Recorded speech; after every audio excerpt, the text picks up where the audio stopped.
اللہ کریم نے فرمایا اے محمد کریم صلی اللہ علیہ وسلم رکوع کے اندر قرآن حکیم کی تلاوت نہیں کرنی ہے، سجدے کے اندر قرآن حکیم کی تلاوت نہیں کرنی،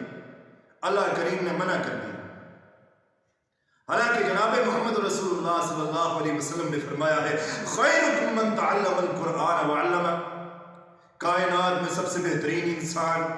اعلیٰ اور افضل انسان وہ ہے جو قرآن حکیم پڑھتا اور پڑھاتا ہے۔ جناب محمد رسول اللہ صلی اللہ علیہ وسلم کا فرمان ہے، مسلم شریف کی حدیث ہے، اللہ کے نبی نے اپنی میٹھی زبان سے اور پہاڑوں سے ٹھوس ہیرے موتی جواہرات سے زیادہ قیمتی الفاظ نکالے، فرمایا یہ دنیا میں جو قرآن حکیم پڑھتا ہے، اسے یاد کرتا ہے، فوت ہو جاتا ہے، قبر میں چلا جاتا ہے، کل قیامت کا دن ہوگا، یہ قرآن پاک پڑھنے والے کو